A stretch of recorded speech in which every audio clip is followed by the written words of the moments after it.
So, again, from our perspective here on our little planet, we look out into the skies around us, and the backdrop to the sun at the moment is the portion of the sky and the star fields that we relate to the 55th hexagram. So we're in the emotion center now in human design, when we will be up until March, middle of March. And we're going through the emotions gates one by one by one. And we're recognizing that when we look at the particular hexagram and the chop marks for these emotional gateways, the bottom trigram, or the bottom three chop marks, are solid, broken, solid, which is the trigram for fire, Li. And so, emotions have a lot to do with fire in the belly. And so we're all kind of watching what happens, how our emotions get stirred up at this time. So we've gone through gateway number 49, the gateway of revolution, and saw, does revolution just mean going round and round and round circles, same old, keep coming back in different shapes and forms? Or are we able to knock the R off the front of it and turn it into a consciousness evolution? Be great for this planet if we can manage that. And then we saw gateway number 30, the gateway of desires. And, what are those things that burn within us? Do we get immolated in our desires? Do we get cleansed in our desires?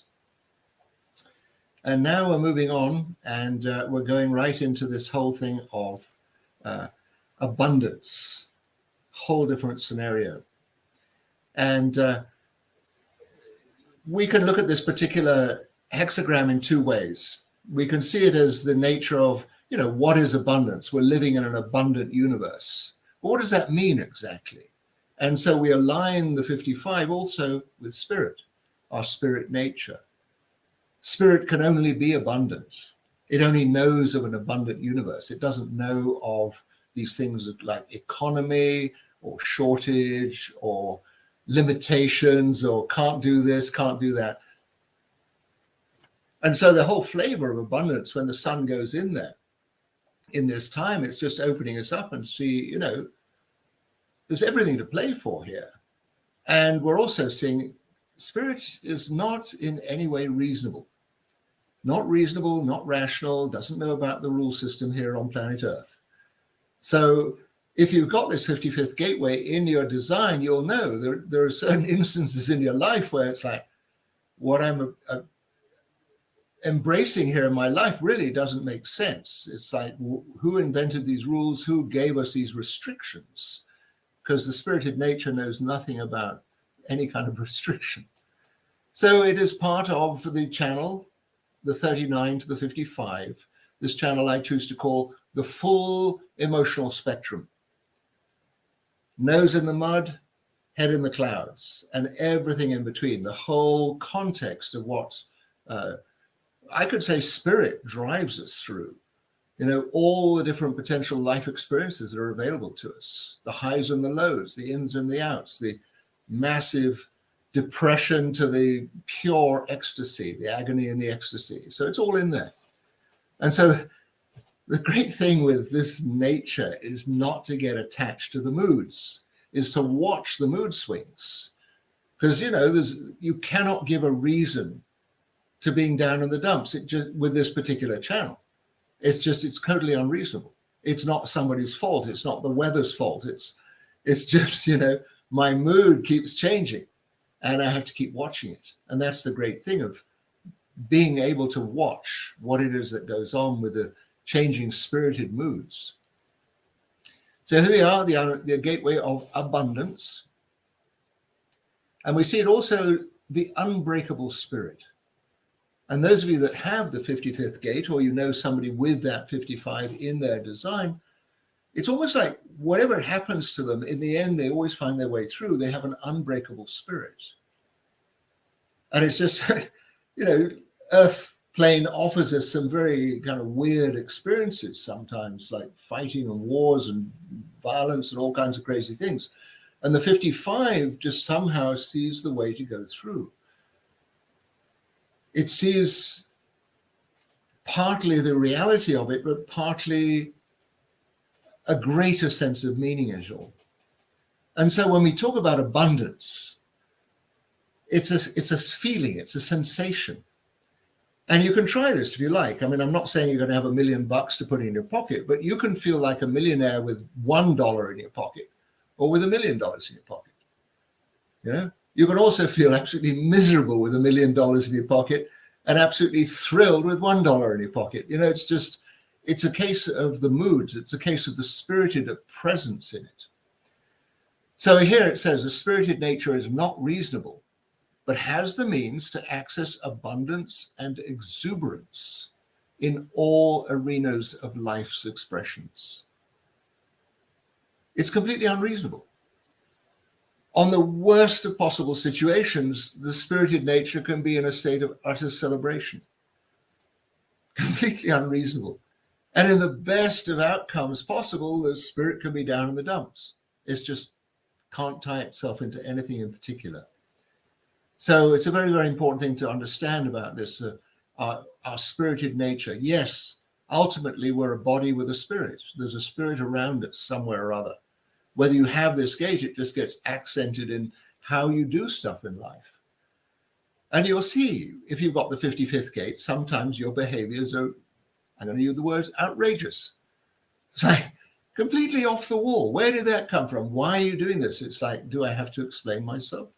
I just feel a little spirited today. And so it's a great thing to recognize is we can all be abundant in this world. And when the sun goes through this 55th gate, we can all recognize, you know, this is a time when the sun is actually radiating our spirited nature to us, whether we have the 55th gateway or not in our life. But it's just reminding us, yeah, we are a spirit in human form here. So let's have a look at the commentary here. Sometimes dramatic waves of spirited emotions move through you without any rational rhyme or reason. Right? The 55th gateway is not rational. No rhyme or reason to why the spirit goes up or the spirit goes down. It's just a feeling. It's just a sensation. And here it says an emotional trigger to creativity involves knowing both melancholy and bliss.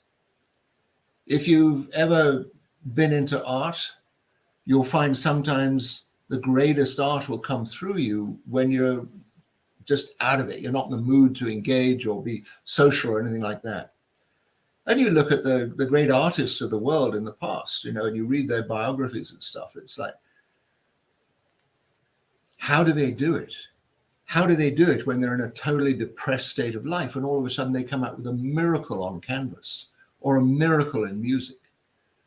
And there it is. It's just the 55 gateway gives us this emotional trigger to creativity. So what I always say to somebody when they have the 55th gateway in their nature, or perhaps the 39, 55, and you know, they're subject to mood swings quite consistently and erratically, we might say. Have your creative tools nearby. Have your creative tools where you can reach them. Your writing gear, your musical gear, your cooking gear, your gardening gear, painting stuff, whatever it is that is a part of your ability or interest to apply yourself. And if you find your mood goes down and you really lose that interest in being social or engaged in other places, grab onto your tools, put on the music you like. This whole arena in the emotion system or emotion centers is all about sounds.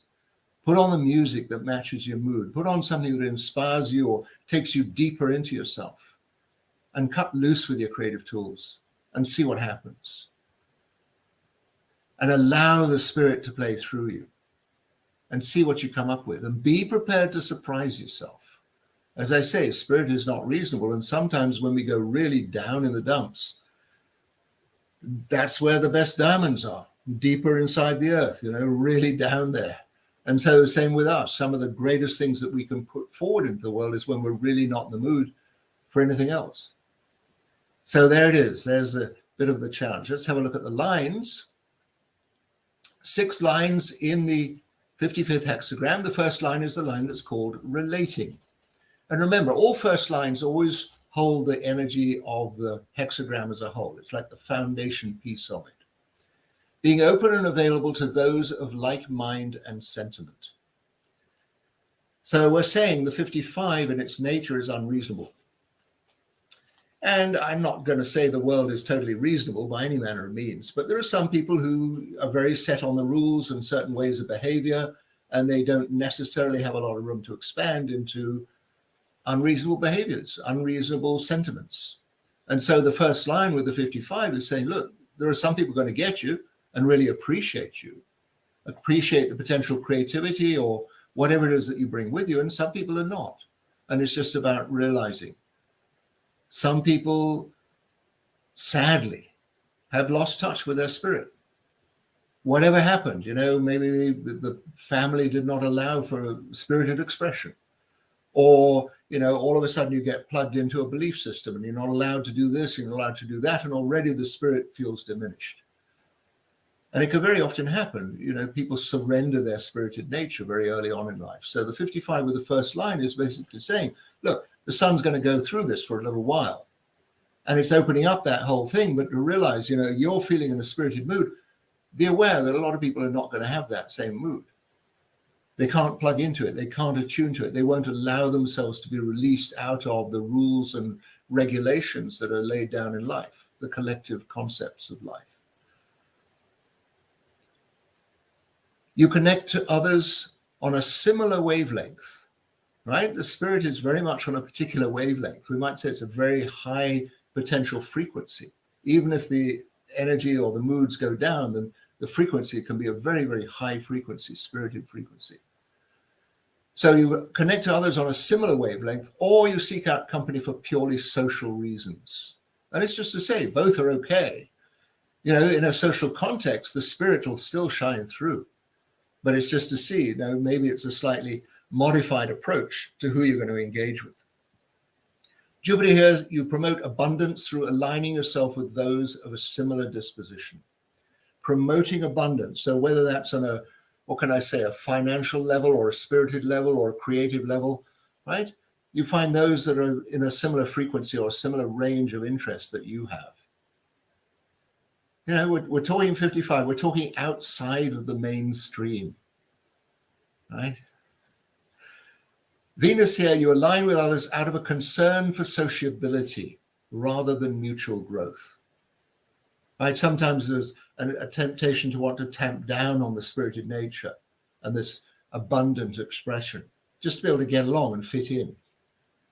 And see, both of these characteristics are possible with this 55th gateway, but it's just basically saying, if you feel spirited, there's really something about finding those who are on the same wavelength with you in that sensation and that expression. The second line here, remaining innocent. Remember, all second lines have that quality of being very natural, uncomplicated, if you will, unsophisticated even. So here with the 55, if the spirit's with you, it's about expressing it in an innocent and natural way, holding your own when surrounded by skepticism. This is always an issue for second lines because, the potential to appear unsophisticated, you don't know how to do that properly, you don't know how to hold your fork properly when you're having lunch, whatever, however these things come about. And the second line's always kind of finding out, what's everyone else doing here? Am I out of step, out of line? And the whole thing is borrowing other people's ideas, you step outside of your own natural way. So holding your own when surrounded by skepticism. The second line with the spirit, a spirited second line, the natural expression of spirit is something wonderful to behold. I think we all know what I'm talking about here. You provoke suspicion in others through your ideals and can be coerced by their mistrust. And it's just seeing, we know second lines don't like to be interrupted, very happy in their own company, very happy going about things in a very natural and easy and innocent way. So the second line can quite easily provoke suspicion in others. What are you doing? Why are you so spirited? What are you so excited about? Why are you playing these things? And the second line, it's just my nature to do this. Venus here, trusting your senses, you align with those who live in accord with your own reality. Who gets you? Who appreciates your innocent nature, your natural way of doing things and being? And again, when we're talking about spirit, we're very much talking about being. Doing happens anyhow, but we're talking about the nature, the being. The earth's presence here being identified with being considered trustworthy, you are deeply shaken when challenged. So second line's in there, very innocent approach to life, and all of a sudden someone's questioning, why are you doing this? And who said you could do that? And, oh, you don't trust me? What's that all about? And so, yeah, the innocent approach sometimes can get totally upset or befuddled when challenged. Why are you doing this? Why are you so behaving in this way? Why are you like this? The third lines always have this kind of experimental nature about them. They gamble, they take risks. And here the third line is called eclipsing, being your best in challenging circumstances, right? This is really being able to shine when spirit can be expressed, and everyone wonders, wow, this is an expression of life I haven't seen anywhere else. How does this person manage it? You find patience and your strength of spirit when halted, or else you feel compelled to react. Sometimes you can express your spirit very easily, and you find it's not the right occasion for it. I'm held up with it. Okay, I can handle that. Remember the word react, or the concept of reacting, right? We consider being involved in something from a clear, conscious, present space, or responding to something in our own nature. But when we're reacting from an unconscious space. We're perhaps borrowing, well, my behavior is supposed to be modified to be like this, to be appropriate in this situation. I'm reacting. And so what we're looking for always is to see there's a clear flow in life, that what is going on the outside is a reflection of what goes on the inside, and that we're naturally responding to whatever happens on the outside. We're engaging in our life because we are playing within it, rather than reacting to what it might appear to be. You have the emotional discipline to survive failure without taking them too personally. Oh, well, didn't work out. Like I say, the biggest disaster can find you actually dancing, having a celebratory dance. Well, it didn't work, but so what? I'm still going to celebrate. It was a great experience. It was a great endeavor. I've learned all kinds of things from the experience. So, yeah, the third line can really play with spirit and just say, okay, it was a play. It was a play, no great disaster, it just didn't work out. So does that mean my whole life comes to a standstill? No, my spirit goes on. Let's see what comes up next. And then the Mars energy here, you can feel failure as a personal insult and do anything to protect your deflated spirit. When you get hangdog, oh, that was all a disaster, right? Never going to do anything like that again. Right? So there's two sides of that thing of recognizing how to be your best in challenging circumstances. I mean, let's face it, if life wants to be dull and flat-lined, there's no challenging circumstances. We just kind of drone on. But here we are, we're in a time of massive transformation and change. And so not a bad thing to just say, okay, challenging circumstances come up. Let's see how I play with it. Let's see if I have the spirited nature to fly all the way through. Then we come to the fourth line. And the fourth line is called brightening. Your inner wisdom shines out for other people in difficult times. So spirit is, what can I say? It's kind of, I won't say it's above all kinds of complications in life, because it does go down, it does go up. But the clarity of spirit is seeing through the mirage, if you will, or the whole illusion of down and up. Like life goes on anyhow. And so this fourth line can be very influential, can be very much looking to see who's with me and where do we go on this together? What is the combined intent here? And so the fourth line can have this great wisdom that shines out for everybody else. Hey, we can do this, we can get through this. It'll work beautifully. You find those who truly value your spirit and either make wise decisions or take chances. And it's just that thing of Fourth lines really enjoy having company. It's the we of the pronouns, right? We are all in this together. We can do this together. And there can be a chink in the armor. There can be a piece of the information that's missing, that you don't realize, that you don't have the full compliance of everybody with you here. And you end up taking chances. Okay, so it's a spirited nature. Who knows? Maybe it works, maybe it doesn't. And here with Jupiter, your spirited nature aligns with others in making wise decisions that bring great abundance. Then we love it when we just get showered with this sensation of abundance, whatever shape or form that comes in. You know, we go out in nature and we just see, my goodness, everything is blooming. How does this manage? You know, and we just have these extraordinary touches through our spirit to the abundance that life can offer us. The other side of this, attracting others with your spirited nature, you easily rush in your decisions and cause upsets. So I'm saying, you know, spirit is unreasonable, and a Mars energy or a pushing energy to be involved, to get other people involved in an expression of spirit here. You can rush into decisions. And we're talking about a gateway that's in the emotion center here. I could talk for hours about emotional clarity, but it really comes down to that thing of being still in your belly when you're making a decision, or when you're seeing, am I clear to get involved? Do I feel that clarity? Am I attached to the outcomes of how things are supposed to be? Or do I just have this clarity in my belly?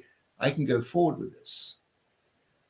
And the thing to do is to find, how you find that clarity in your belly is to realize that your belly is either in tumult, or it's in turbulence, or it's got a big lump there, or it's completely calm and still. There's nothing going on there. There's just a sensation that there's energy available. So it's either in a kind of turbulence or it's calm. And so to proceed or not, you're looking to see, do I have that calm in my belly when I move forward with something? And then sure enough, spirit has that extraordinary expansion to the world. So the Mars energy here, just saying, if you're in a bit of a rush, there can be complications. There can be you move on something when you don't have that clarity. The fifth line here is a line that's called counseling, being quite clear in the companions that you have. Right? Again, it goes back to this thing, who's with me and who's not, who's constrained to live their life by rule systems, and who it is that actually still has the remembrance of what spirited nature is all about. You know, the body has its time frame on this planet. The spirit goes on forever, right? But while the spirit is here, it is actually entrained in the body here. And so there are certain things that get played out. But we're saying here with the fifth line is be really clear in the companions you have. Who are the ones that get you? Who are the ones that appreciate your spirited nature? Because they're the ones that are going to have an extraordinary abundance in their life experience through interacting with you. Your inner harmony guarantees a magnanimous spirit and abundance for yourself and others. What a great thing in life to just sense that magnanimous spirit, that everything is going my way. Great sensation. Uranus gives it a flavor, innovative in applying your ideals and the counsels of others, you provide great abundance. Right? There's no limitations, there's no economy, there's no upset, there's no shortages. It's just everything's to play for. Huge abundance. And we can see this in so many aspects of life. You know, how many people do you need in an orchestra? Or do we just have a single person playing? You know, an orchestra is like a symphony of sound. It's an abundant expression of music in all its different frequencies and forms. And the same can be applied into a garden. I mean, how many different expressions of nature can we find in a garden, or in the wildlife around us? How many different expressions of nature are there? It's just an abundant space. Innovative in applying your ideals and counsels of others, you provide great abundance. The other side of it, engaging the counsel of others intelligently, but maybe feeling conditioned and restrained. Really tough for a spirited nature to feel restrained and shut down. I'm not getting the approval. I'm not getting the company or the engagement that I really want to be able to express here. Sixth line, the line being selfless. Right? This is at the top end, the whole top end of the spectrum of overflowing abundance, if you will, being selfless. There's so much for everybody. Holding open views and much allowance for your world. Right? The sixth line can just see there's a cornucopia, everything's overflowing here. But some people, they just insist on being limited and held back and unable to embrace their spirited nature and their abundance. They lose the sense of fun in life. It is easy to abandon those less fortunate than yourself if you're not watchful. It's like, I'm okay, I've got it. But, other people, they can't manage it, therefore, not my business.